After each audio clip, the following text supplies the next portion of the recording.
भाई बहुत बहुत स्वागत आपका और बहुत बहुत बधाई आपको कि आपको एक ऐसा पद मिल चुका है पाकिस्तान में, उस पद पर एक ऐसा व्यक्ति मिल चुका है जिसने पिछले कुछ महीनों में सिर्फ गवाया है पाकिस्तान के लिए, और आज उसको पाकिस्तान की सबसे बड़ी पदवी मिल गई। थोड़ा बताइए सर पाकिस्तान की जनता को और भारत की जनता को भी, वो जो 5-5 मेडल लटकाए चलता है ना फील्ड मार्शल असीम मुनीर, वो किस लिए दिए गए?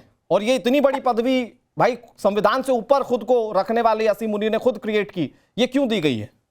बहुत शुक्रिया। देखें अनुराग, मैं आपको एक अर्ज करूं, मेरे फील्ड मार्शल हाफिज आसिम मुनीर साहब ने अपने से 10 गुना दुश्मन को ऐसा मजा चखाया कि दुनिया का हीरो बन गया। सिर्फ पाकिस्तान का हीरो नहीं है, आलमे इस्लाम का हीरो, पूरी दुनिया का हीरो। और आपका मोदी जी जीरो। आप मुझे ये बताइए, 5 माह से मैं मोदी जी को तलाश कर रहा हूँ। मैं तो जगह जगह हिंदुस्तान हो आया, 3 दफा नहीं मिल रहे, गुम हुए हैं। सुनिए आसिम मुनीर पर डिबेट है इरशाद जी। नहीं मैंने आपको बोलने दिया। आप मुझे पता है आप भले ही शहबाज शरीफ की पार्टी को सपोर्ट देने वाले या सरकार के नेता हो, लेकिन मुझे पता है कि मुल्ला मुनीर के अगेंस्ट में आप नहीं बोल पाएंगे। आप बोलिए, मुझे इससे दिक्कत नहीं है। भारत की व्यवस्थाओं पर बोलने का अधिकार आपको नहीं है सर।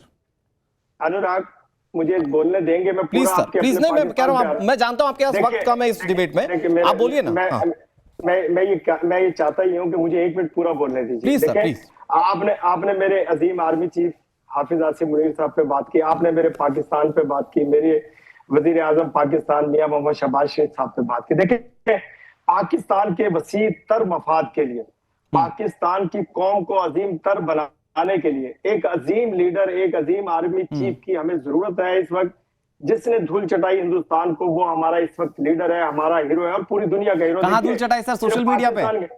देखिए सोशल मीडिया पे नहीं। मुझे बताइए वजीर आजम का मैंने सवाल किया तो आपकी सरकार का वो कौन सा नेता था जो इंटरव्यू में कह रहा था सोशल मीडिया पर प्लेन उड़ते हुए देखे थे जिसको गिरा दिया था? कौन सा नेता था सर? बड़े बड़े प्रोफाइल वाला नेता है। देखिए मैंने आपसे कहा, मैंने तो सवाल किया कि वजीर आजम कहाँ है। मैंने भी तो वही पूछा ना, कहाँ? सोशल मीडिया पे? सोशल मीडिया पे पाकिस्तान में सब कुछ खुशहाल है। आजकल मेरे वजीर आजम और मेरे आर्मी चीफ ही नजर आ रहे हैं पूरी दुनिया में। हर आएंगे नजर, हर बात पे, भाई क्या दिक्कत है? नहीं वो नजर क्यों नहीं आएंगे? देखिए सुनिए, आपके प्रधानमंत्री की स्थिति क्या है? अभी हाल फिलहाल में अजरबैजान जाना था, आसिम मुनीर पहले पहुंच गए, शहबाज शरीफ पीछे पीछे आ रहे थे, पता ही नहीं चल रहा था प्रधानमंत्री कौन है। उससे पहले व्हाइट हाउस जाना था, वो सेल्समैन बनकर वो बैग लेकर कौन गया था? आपके प्रधानमंत्री पीछे खड़े थे पिछलग्गू बन के। तो भाई आप जब दिखी आप रहे, जगसाई आप करवा रहे, फजीयत आपकी हो रही है, तो किस पर बोला जाए फिर? देखें, प्रोटोकॉल होता है वजीर आजम का। अगर मेरे आर्मी चीफ ने जाकर के अमेरिका में उनको वेलकम किया तो मेरी खुशकिस्मती है कि मेरे वजीर आजम को मेरा आर्मी चीफ वेलकम कर रहा है अमेरिका जाके, उनसे पहले पहुंच करके, तो कितनी अच्छी बात। दूसरी बात, आजरबाईजान का पूरा डेलीगेशन पाकिस्तान तशरीफ लाया। देखिए उनकी मोहब्बत, हम नहीं गए तो वो आ गए। अब ये मोहब्बत इतनी बढ़ रही है पूरी दुनिया, पूरे खित्ते में हम लोग अजीम पाकिस्तान के नाम से मशहूर हो रहे हैं। और पूरे अजीम तो हम पहले थे, अब अजीम तर हो रहे हैं। अब एक ताकत बन के उभरे हैं हम, और हमारी क्यादत कर रहे हैं हाफिज आसिम मुनीर साहब। उनकी क्यादत में वजीर आजम पाकिस्तान मियां मोहम्मद शहबाज शरीफ साहब की क्यादत में, आसिफ अली जरदारी की क्यादत में। अच्छा इरशाद जी, अब तो कम से कम एक बात के लिए तो आप खुश होंगे, अजीमतम पाकिस्तानी। इरशाद जी, आप इस बात के लिए तो खुश होंगे, मैंने आपको बोलने का मौका दिया सर, कहीं रोका नहीं। अब सुनिए सर, स्थिति क्या है कि अभी आपकी इकोनॉमी के स्तर पर आपसे बात कर ली जाएगी। आपका अजीम पाकिस्तान कहाँ है? अभी आप जाके गोद में बैठे थे थोड़ी दिन पहले सऊदी के, उससे पहले अमेरिका की गोद में बैठते थे। ये अजीम पाकिस्तान है सर। जो बलूचिस्तान जो टीटीपी मारता है ना, जब टीटीपी मारता है तो कई चौकियों पर कब्जा हो जाता है, ये आपका अजीम पाकिस्तान है। जब बलूचिस्तान वाले मारते हैं आपकी सेना उल्टा भागती है। अभी वो कौन अफगानियों ने मारा था सर, किसकी पैंट उल्टी लटकाई गई थी? किसकी पैंट उल्टी लटकाई गई थी सर? ये आपका अजीम पाकिस्तान है सर, ये आपकी असल हैसियत है। अभी मुझे बोलने दे, मैं जवाब देता हूं आपको। पहले तो ये है कि आप जो ये पैंट उल्टी लटकाने की बात कर रहे हैं, ये कश्मीर में मेरे पुलिस वाले के लिए यूनिफॉर्म। देखिए आपको मैं बता रहा हूँ, इतना सोशल मीडिया देखते हैं, वो सोशल मीडिया पर जो प्लेन ऐसे गिरते हुए देख रहे थे ना, उस सोशल मीडिया पे नहीं देखा? वो पैंट उल्टी लटकी हुई थी, पतलून। वो आपकी सेना, वो 90,000 से ज्यादा सेना लेकर सरेंडर करने वाला दुनिया का कौन सा मुल्क है सर? आप मुझे जवाब देने देंगे या आपने बोलना है? नहीं, देखिए 10 सेकंड सर, फिर मैं आरजू काज़मी के पास जा रहा हूं। हाँ बिल्कुल, मेरे पास इतना ही टाइम है। मैं ये कह रहा हूँ कि देखिए, जो ये आप पैंटों की बात करते हैं, यूनिफॉर्म की बात करते हैं, मेरे इदारे के लोग, मेरे सिपाही, मेरे फौज के जवान अपनी आवाम को वायलेंस में जब देखते हैं तो उनकी हिफाजत पैंट उतार करते हैं, देते अपनी जान का नजराना देते हैं, अपने हथियार उनके आगे रख देते हैं कि लो यार, खुदा का वास्ता है कि आप अपनी जानों का, अपनी फैमिलीज का, ये कौन सी जान थी जो पतलून के रूप में उल्टी लटक रही थी? खैर ठीक है, ओके, लेट इट बी, आपको बता रहा हूँ। ठीक है, ओके। आरजू काज़मी जी, क्या पाकिस्तान को ये सीडीएफ मिला है या नया खुदा मिला है मैम? देखिए, जब भी कोई आर्मी चीफ आते हैं पाकिस्तान में, मुझे लगता है कि शायद वो फिर उसके बाद रिटायर होना नहीं चाहते, जो कि गलत बात है। उनकी जिस वक्त रिटायरमेंट हो, उन्हें चले जाना चाहिए, चाहे उन्होंने जितने मर्जी बकौल उनके कारनामे किए हों। लेकिन जैसे हमारे यहाँ जनरल परवेज मुशर्रफ ने भी कहा था कि constitution is just a piece of paper, तो इन्होंने वही बनाकर रखा है। वरना होना तो ये चाहिए था कि इसी मंथ की 29 को रिटायरमेंट आ रही थी, इज्जत के साथ रिटायरमेंट लेकर चले जाते और इनके बाद आने वाले जो हैं उसके बाद वो अपनी ड्यूटी संभालते। लेकिन पाकिस्तान में हमेशा से आपने देखा, चाहे जनरल बाजवा हो चाहे कोई हो, ये लोग रिटायरमेंट नहीं लेते। और उसके बाद जब पब्लिक और दूसरी पार्टीज जो है वो एतराज करती हैं तो फिर इनको लगता है कि जी ये तो बड़े गद्दार हैं, ये तो बड़ा गलत कर रहे हैं। लेकिन हमें भी हमारा भी बहुत दिल करता है कि हम बहुत रिस्पेक्ट करें अपने लोगों की, लेकिन जब उस किस्म की हरकत करते हैं तो जाहिर है उसके बाद जो कुछ रिएक्शन आता है वो आपके सामने होता है, और यकीनन पूरी दुनिया के सामने होता है। तो मेरा ख्याल है यहाँ पर भी यही आरजू कुछ हो काज़मी जी, रहा आप है बहुत करीब कि से एक देख बार रही होंगी फिर पूरे मामले को।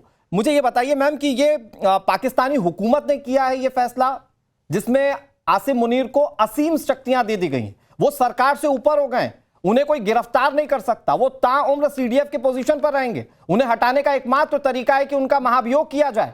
ये सरकार का फैसला है या आसिम मुनीर ने बोला देखिए साहब, मैं जा रहा हूं व्हाइट हाउस, मैं जा रहा हूं अजरबैजान, मैंने जंग लड़ी है, मैं ऐसा कर दूंगा, मैं वैसा कर दूंगा, ये डरा कर आसिम मुनीर ने यह पद लिया?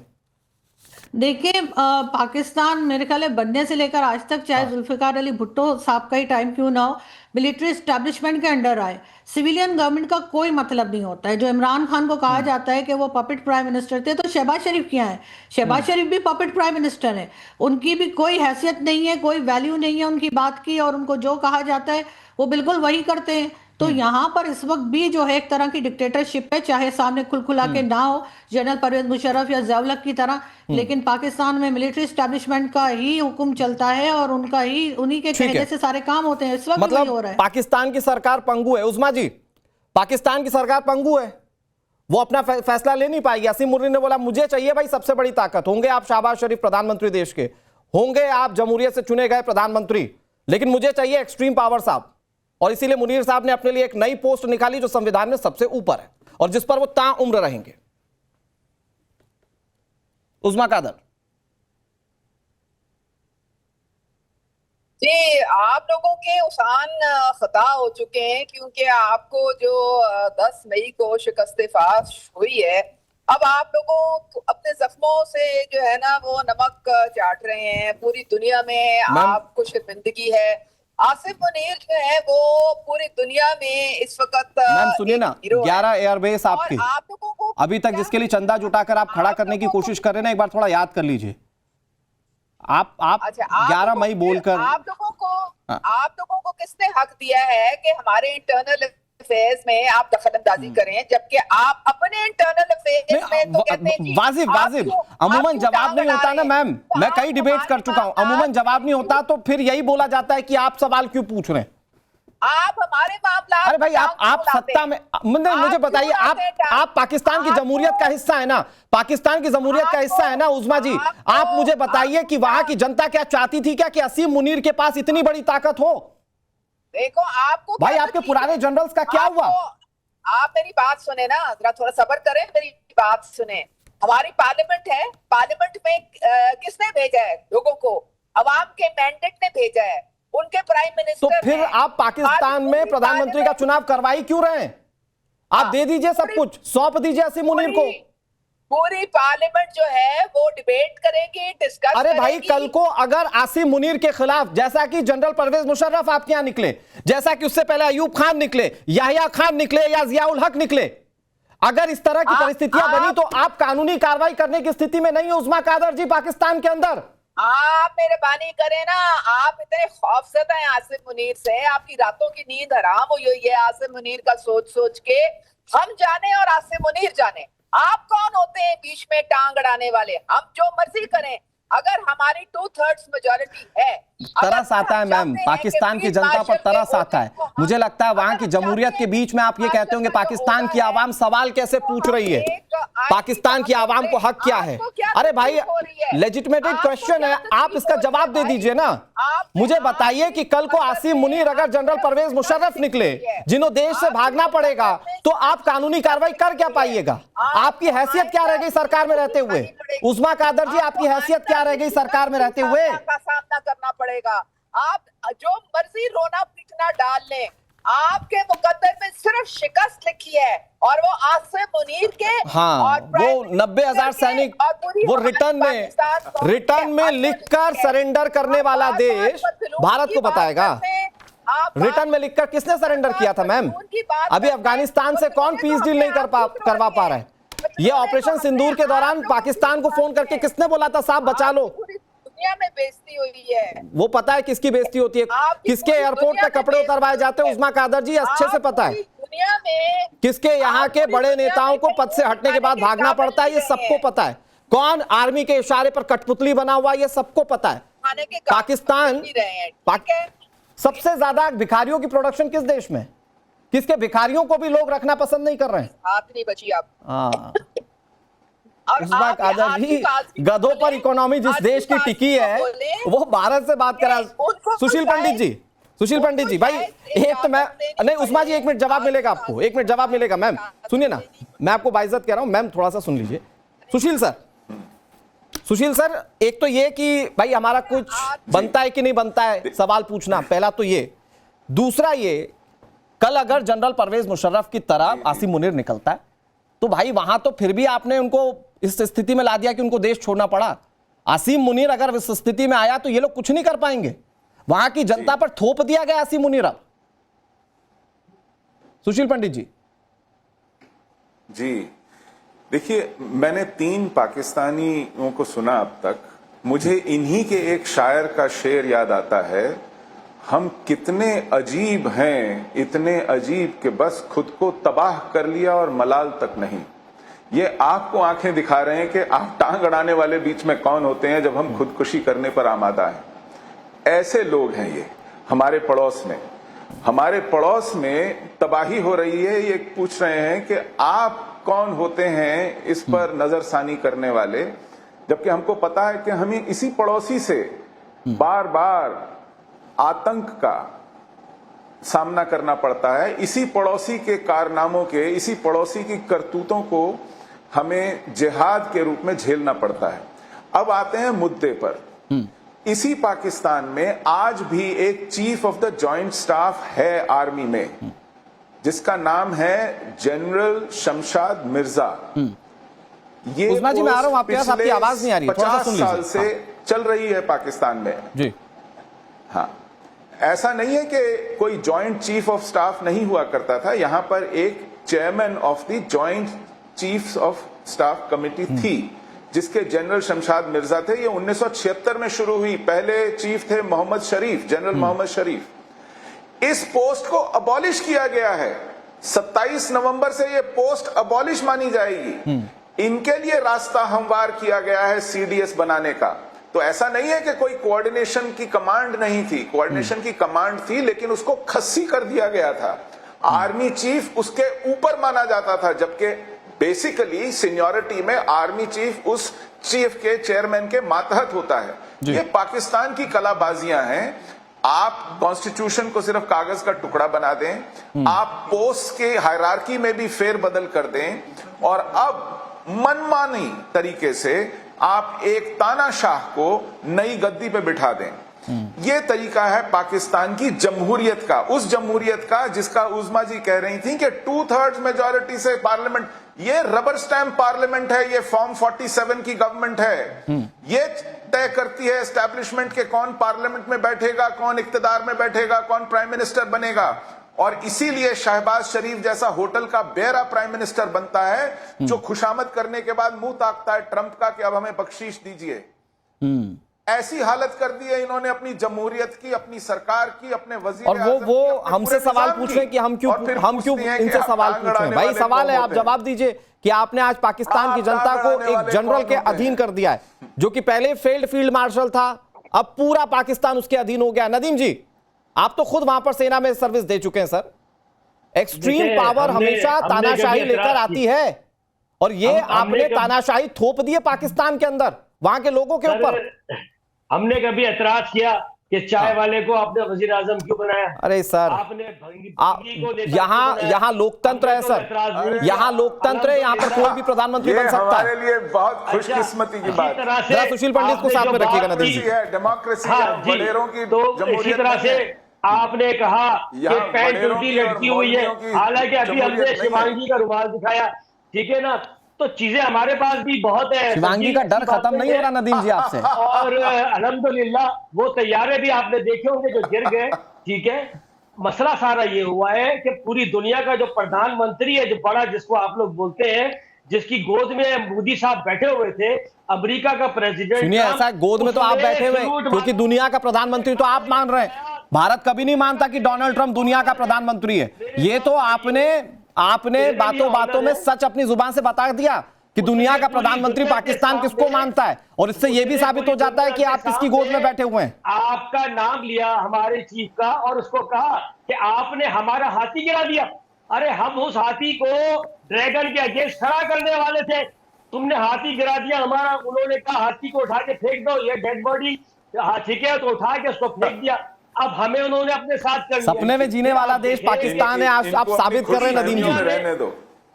अच्छा, फिर देखिए ना, आप बात करते हैं इस तरह की गधों की। इन्हें खुशफहमी है। अरे भाई, गधे आप रोक ले, आप बॉर्डर से गधे इधर भेजते हैं, हम यहाँ से उठा के एक्सपोर्ट कर देते हैं, इसमें क्या बुराई है? आप गधे भेजना बंद नहीं कर सर, दें, हमने आपको कभी नहीं भेजा बॉर्डर से। आई एम सो सॉरी सर, आपको कभी नहीं भेजा गया, मतलब हम गधे कभी नहीं भेजते सर। हम भेजे थे।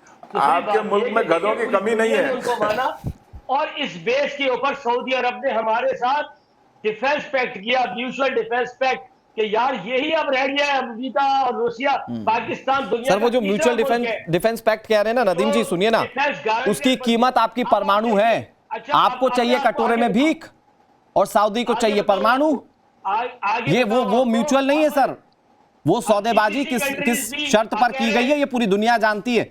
आपको पिटने का जो डर है ना, उधर से चाइना से जो दगाबाजी की है, इधर से भारत जो पीटने के लिए तैयार है, जो पिटने का डर है ना, और सऊदी की गोदी में जाकर बैठ गए, ये फैक्ट आप म्यूचुअल मत बताइए, इसकी हकीकत सबको पता है। इतने मासूम आप हो सकते हैं, भारतीय नहीं हो सकता कोई। इनको भी सही कंपैरिजन करना चाहिए। अल्हम्दुलिल्लाह हम भी बराबर के अरे आप गधों से तो उठिए ऊपर, करेंगे सही कंपैरिजन। आप हमें कोई माली, कोई मालदीव, कोई इस तरह ना समझे। हम न्यूक्लियर पावर है, और न्यूक्लियर पावर जो है वो पाव किलो वाले न्यूक्लियर पावर ना सर, वो पाव किलो वाले, ठीक है। और आपकी जरूरत नहीं है, आप छोले भटूरे वाले न्यूक्लियर पावर। अच्छा, जमीन में खड्डा हुआ दिखा देते हैं। मैं कह रहा हूँ कोई बिल्डिंग दिखाए। सुनिए सर, पूरी दुनिया ने ना वो सैटेलाइट इमेज देखी है, वो पूरी दुनिया ने सैटेलाइट इमेज देखी है कि आपको कहां घुसकर कितना मारा गया है। वो जो मसूद अजहर है ना, जो आपका जैश ए मोहम्मद वाला, कहने के लिए आपके लिए भी आतंकी है, वो जो जैश ए मोहम्मद का मसूद अजहर है ना, उसने बाकायदा फोन कॉल करके बताया था कि उसके अपने लोग मारे गए। आपकी सरकार के लोग वहां पर खड़े थे जनाजे में। ये आपकी हकीकत है। आप सोशल मीडिया पर जीने वाले लोग हैं, सुबह उठते सोशल मीडिया पर 4 AI वीडियो देखकर बोल देते भाई साहब हमने गिरा दिया।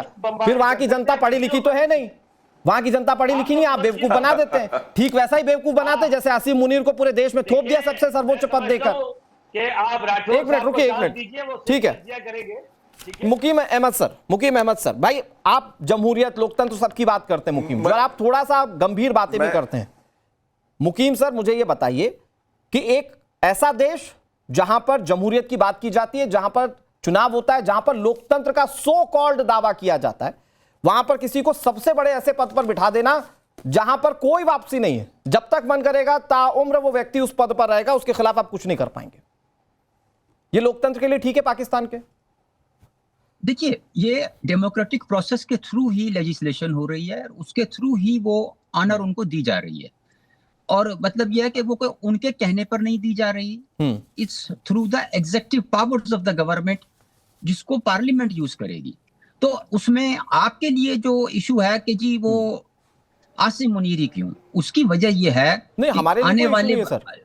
नहीं मैं मेरी गुजारिश आप सुनिए ना, जिससे बात- इकोनॉमी बढ़ा रहे हैं आप उसको बना दी CDF, हमें क्या लेना देना। अभी सुनिए तो सही। अब आने वाले दौर में जब बच्चे पूछेंगे ना कि हाँ। कितने तैयारे थे ठाकुर, तो आसिम मुनीर की तस्वीर दिखाई जाएगी उन्हें। हाँ। उन्हें बताया जाएगा कि वही ये बेवकूफ है बना वो देंगे जिसने आप, हमारी अगली पीढ़ी को भी औकात बेवकूफ बना देंगे जैसे अभी बना रहे हैं। फिर कोई पूछ लेगा, फिर कोई समझदार जर्नलिस्ट आपसे पूछ लेगा बताइए सबूत, फिर आप कहेंगे सोशल मीडिया पर देखा था जी। अच्छा सुनिए, समझदार अपने आप को समझदार ना समझें आप सिर्फ प्रोपेगेंडा कर रहे हैं। अच्छा। आप अभी तक वो सोशल उस मीडिया। पद के ऊपर कोई फैसला नहीं हुआ। अभी तो सिर्फ एक इशू डिस्कस हो रहा है पार्लियामेंट में, और आपको परेशानी लाहक हो गई कि जी वो आसिम मुनीर क्यों, आपकी छेड़ बन गया आसिम मुनीर। आपके लिए जो है ना कि वो कल को बच्चे भी रोएंगे ना तो इंडिया वाले बताएंगे चुप कर जा, आसिम मुनीर आ जाए।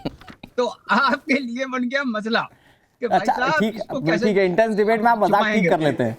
नहीं मजाक ही कर तसव्वुर लेते हैं, मजाक तो आप लोग कर आरजू जी को जरा लेकर आइएगा। हाँ आए। अच्छा हाँ, ये आरएसएस की तर्जुमान है पाकिस्तान में, इनसे अच्छा पूछना। अच्छा, जिससे डरते हैं उसका नाम ले लेते हैं चुपके चुपके हैं, इस्लामाबाद जिसकी गोदी में बैठते हैं किसकी पहले बात डोनाल्ड कर रहे ट्रम्प का नाम ले लिया, RSS से डरे RSS का नाम ले लिया। मैंने नहीं कहा। नहीं तो बात आई जाती है जुबान पे आपके। देखो, या आप उनके तर्जुमान इंडिया में हैं या ना, जिस तरह इसी तरह ये पाकिस्तान में, तो there is no difference between both of you.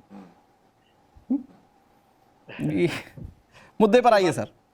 Sir मुद्दा तो यही है कि आसिम मुनीर छेड़ बन गए, आपकी भी और आरजू काज़मी की भी।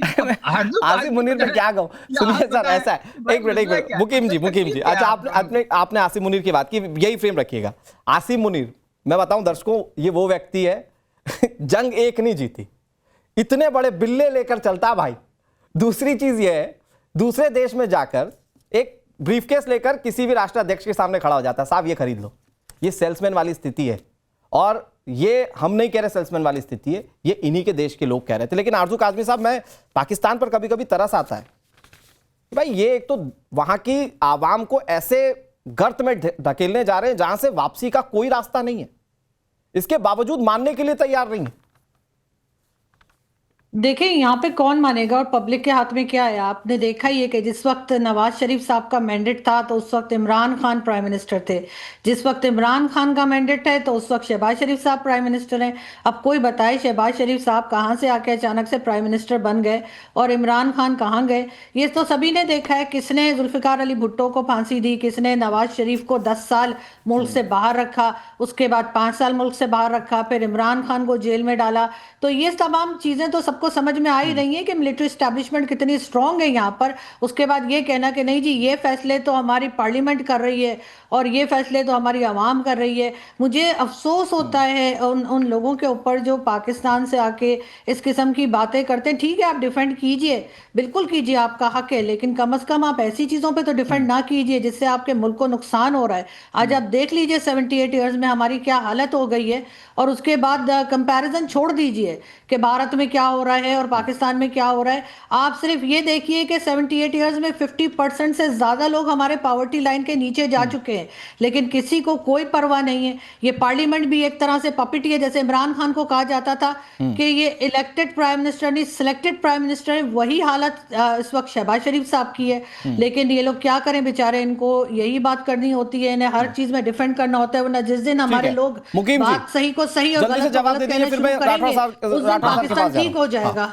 ठीक है मुकीम जी, जल्दी से। ये पाकिस्तानी आईआरएस की तो तर्जुमान है। मैं इन्हें बताऊं कि इस वक्त जितने सीएम है ना इंडिया में, उनमें 12 ऐसे हैं जिनके ऊपर रेप और मर्डर के भी इल्जाम है, जिनकी अरे डेमोक्रेसी ये फर्जी की डेटा नहीं, मुकीम अहमद जी आप फालतू की बात कर रहे हैं, ये फालतू की बात कर रहे हैं आप। I am so sorry, I can't endorse the false news. मैं मेरी डिबेट में ये फालतू की बातें मैं नहीं चलने दूंगा। ये जबरदस्ती की पता नहीं कहां से पढ़कर आ जाते हैं आप, ये इस तरह की बातें मत कीजिए मुकीम जी। मैंने बोला आप गंभीर व्यक्ति हैं तो उस गंभीरता को बनाए रखिए। ये मदरसा छाप, मदरसा छाप मुकीम, वही मदरसा छाप पूरी आवाम को बनाना चाहते हैं। मुल्ला मुनीर को थोप तो दिया है, वही मदरसा छाप आवाम को बता तो रहे। एआई वीडियो दिखा के देखिए साहब गिरा दिया, वो भी खुश है, ऐसे ऐसे करके खुश है वो भी। राठौर सर मैं आ रहा हूं, मुकीम जी आ रहा हूं, take a break sir. Rathore sir, लेकिन पाकिस्तान का इतिहास सर उस पर नजर डालना बहुत जरूरी है।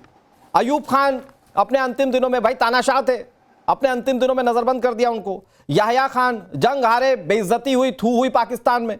जियाउल हक प्लेन क्रैश में मारे गए। मतलब मुशर्रफ, सभी का हाल यह हुआ कि इन लोगों को at the end of the day Pakistan में जगह नहीं मिली, या तो इंतकाल हो गया या चले गए।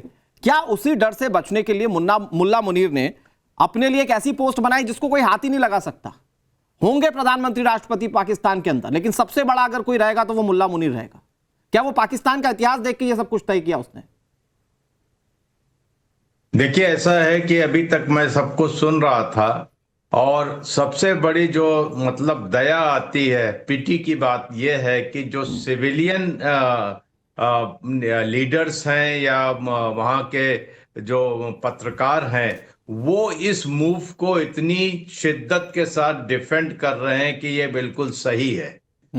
एक मिनट के लिए छोड़ दीजिए कि ऑपरेशन सिंदूर हुआ है या भारत के साथ आपकी अदावत, उससे छोड़ दीजिए। मैं ये कह रहा हूं कि आपके साथ रातों रात इतनी बड़ी चोरी हुई और आपने हथियार डाल दिए फौज के सामने और उसको आप डिफेंड कर रहे हैं।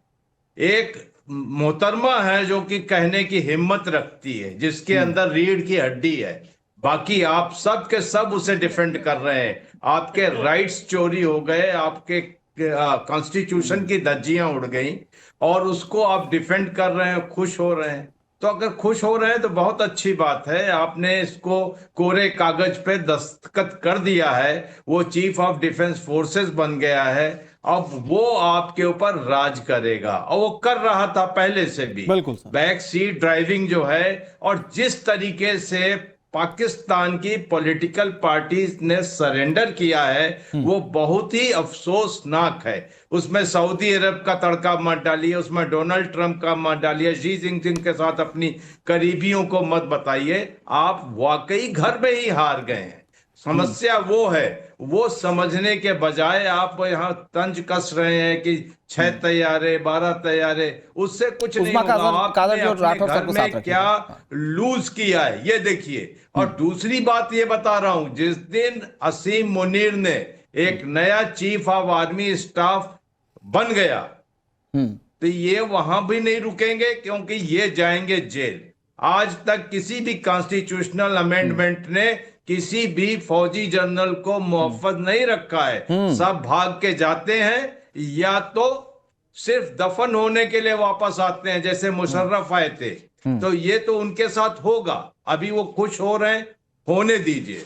लेकिन बात यह है कि आप कोई मेडल ले लें, कोई ओहदा दे दें, उससे हमारे को कोई फर्क नहीं पड़ता। ठीक है सर। आपका घर लुट रहा ठीक है है, सर। किसी में रीढ़ की हड्डी है जो मैं राठौर सर फिर आ रहा हूं आपके पास, उज़मा कादर जी। लेकिन आप जिस पार्टी से बिलोंग करती है मैम, आपको तो ये बताने की जरूरत ही नहीं है कि आप लोगों ने कैसे आर्मी की मार झेली है, नवाज शरीफ को कैसे दर दर भटकना पड़ा था, किस मुफलिसी की हालत में वो जी रहे थे अमेरिका के अंदर, वो तो सबने तस्वीरें देखी हैं। और कल को अगर मान लीजिए कि असीम मुनीर सर्वोच्च पद पर रहते हुए कह दे कि मैं वोट कैंसिल कर रहा हूं, कोई वोट नहीं देगा, मैंने उज़मा कादर पर हाथ रख दिया, अब यही प्रधानमंत्री बनेंगी, फिर क्या कर लीजिएगा आप? देखें, आप तो पाकिस्तान पे कभी कभी तरस खाते हैं ना, मैं तो भारत पे रोज तरस खाती हूँ। आपने वो बक्से की बात की, वो बक्से में लेके गए थे आसिम मुनीर। अरे मैम, नवाज शरीफ की स्थिति भाई आपके यहाँ के जनरल ने ही की थी, वही जनरल आज सबसे ऊपर बैठने जा रहा है। फोबिया आपको आसिम मुनीर का, क्या नेता हैं आप? आपके नेता की बात कर रहा हूं मैम। आसिम मुनीर का फोबिया हो गया है। आपको डराने, अरे हमें कोई फोबिया नहीं हुआ। सुनिए, हमारे रक्षा मंत्री ने बहुत खुलकर बोला था, जिस दिन आप आतंक का फन उठाएंगे उस दिन घुसकर मारेंगे और पहले से ज्यादा मारेंगे। सुनिए, हमारे रक्षा मंत्री ने बहुत खुलकर बोला है, पहले से ज्यादा मारेंगे। ऑपरेशन सिंदूर खत्म नहीं हुआ है, तो आप चाहे असीम मुनीर को खड़ा कर लीजिए, शहबाज शरीफ को खड़ा कर लीजिए, या जो बनता हो वो कर लीजिए। पूरी तरह मार घुस के मारा था, फिर मारेंगे। आपके उसान खता हो गए हैं, आपको समझ ही नहीं आ रही हो क्या रहा है आपके साथ। अरे हाँ, जब आप जिस देश का मुस्तकबिल बिल्कुल अंधेरे में है, वो ये बातें कह रहा है। सुशील पंडित सर, भाई कल को अगर नवाज शरीफ की तरह उज़मा कादर को भी कह दे मुल्ला मुनीर नहीं बाहर निकलो, कर क्या पाएंगी ये? देखिए अल्हम्दुलिल्लाह। सुशील पंडित जी, एक मिनट आ रहा हूं। नदीम जी, देखिए, सुशील जी, हाँ। इस पूरी बहस का लब्बो-लुआब, हाँ, इस पूरी बहस का लब्बो-लुआब ये है कि अगर 10 मई को सीज फायर नहीं हुआ होता, 2-3 दिन और पटाखेबाजी हो जाती, तो इनके ये नाटक नहीं चलने थे। ये नाक रगड़ते, जैसे कारगिल के बाद ये एक दूसरे पर तोहमत लगा रहे थे ना कि नवाज शरीफ को पता था नहीं, मुशर्रफ ने बताया था कि नहीं बताया था, उसके बाद कू हो गया, इनको दुनिया भर में जलील होना पड़ा। हाँ। वैसे ही ये जलील होते अगर 3 दिन और चल जाता। हमने जल्दबाजी में इनको सीज फायर दे दिया, इन्होंने भीख मांगी, हमने कहा चलो छोड़ दिया, तो ये आज मचल रहे हैं, मटक रहे हैं, दुनिया भर में इतराते फिर रहे हैं। लेकिन सुशील साहब फिर इनको मारेंगे आगे जलील इनको। करना था, इनकी नाक रगड़वानी थी, इनकी दुनिया, इनकी पूरी आवाम जब त्राई त्राई करती तब ये बाज आते। ये हमने अध पका अध कचरा छोड़ दिया तो ये आज मचल रहे हैं। दिक्कत ये है, वही अध कचरा तो आज सबसे ऊपर बैठ रहा है। बस ठीक है सुशील सर, सुशील सर मैं फिर आ रहा हूं आपके पास। नदीम जी जल्दी से भाई, सब छोड़िए, बस इतना बता दीजिए, आपका आसिम मुनीर अगर इतना ही बहुत झंडे गाड़ दिए उसने, तो आज बलूचिस्तान से क्यों पिट रहे हैं साहब? टीटीपी के चक्कर में क्यों फंसे पड़े हैं? बलूचिस्तान में अमन है, जाफर एक्सप्रेस चल रही है पूरे बलूचिस्तान में। सर बलूचिस्तान के हालात ये है कि वहां पर धारा 144 लागू है। बलूचिस्तान के हालात ये है कि 5 लोग इकट्ठा नहीं हो सकते। आप जाइए अपने 5 दोस्तों को लेकर और बैठकर दिखाइए बलूचिस्तान के अंदर, बताइए वहां की पुलिस लट लेकर भगाएगी आपको। वहां की स्थिति है। तो आपका मुल्ला मुनीर अगर इतना सक्सेसफुल है तो बलूचिस्तान की स्थिति पर कुछ क्यों नहीं कर पाए? कौन सी लोकेशन से जाके क्लिक भेजू? बल्दियाती इलेक्शन हो रहे बलूचिस्तान में, अल्हम्दुलिल्लाह हर जगह भैया आपने ना अपनी आंखों पे जो पट्टी बांध रखी है उससे आपको कोई नहीं उठा सकता। और सुनिए सर स्थिति क्या है, सुशील पंडित सर आपने कहा ना कि अगर इनको ज्यादा मारते तो ये सुधर जाते। मुझे लगता है उसमें भी थोड़ी सी दिक्कत है, क्योंकि एक मिनट नदीम जी की आवाज थोड़ी सी कम कीजिएगा। उसमें दिक्कत ये है सर कि इनको नया नया 4G मिला है। अभी पूरी दुनिया 5G 6G के ट्रायल कर रही है, इनको नया नया 4G मिला हुआ है। तो ये क्या सुबह उठते से वीडियो देख लेते हैं और ये खुश हो जाते हैं। उनकी दुनिया सिर्फ इतने तक ही सीमित है। और जैसे ही 1 GB खत्म हो जाता है, 400-500 रुपए खर्च करने की हैसियत तो है नहीं, 1 GB खत्म होता है, वैसे ही पाकिस्तानियों के फोन हो जाते हैं साइड में जी। तो ये स्थिति है। मुकीम अहमद जी जल्दी से, यही देश की जनता को दिखा रहे हैं आप अपने। देखिए जनता खुश है, जनता खुश है, पाकिस्तान की गुलाम जनता बनके खुश है, आप वरी न करें। जनता आपकी परेशान है, वो नागालैंड को लेके, वो मणिपुर को लेके, वो कश्मीर को लेके, वो खालिस्तान को लेके, अपनी जनता की फिक्र करें। ठीक है आपके यहाँ Rathore sir final comment sir, last 20 seconds Rathore sir. देखिए ऐसा है कि यहाँ पर जो चीज आपने हारी है वो तो आपको समझ में नहीं आ रही है। आप अपने कॉन्स्टिट्यूशनल की धज्जियां उड़ाकर खुश हैं तो ये आपको मुबारक हो। जहां भी शहबाज शरीफ जाते हैं तो एक हमारे यहाँ कहावत है, विक्रम और बेताल, पीठ पे सवार होकर असीम मुनीर जाता है। सिर्फ भारत है जो कि सिर्फ पॉलिटिकल एस्टेब्लिशमेंट से पाकिस्तान के बात करता है। कभी भी पाकिस्तानी जनरल से भारत ये ने जो बात एशियन नहीं सब कॉन्टिनेंट्स में लेकिन जब भी आप देखिए अमेरिका, ये इस तरह के सत्ता के हालात बने कि वहां पर मिलिट्री रूल लागू हुआ है, भारत ने मदद की है। Bangladesh one of the example.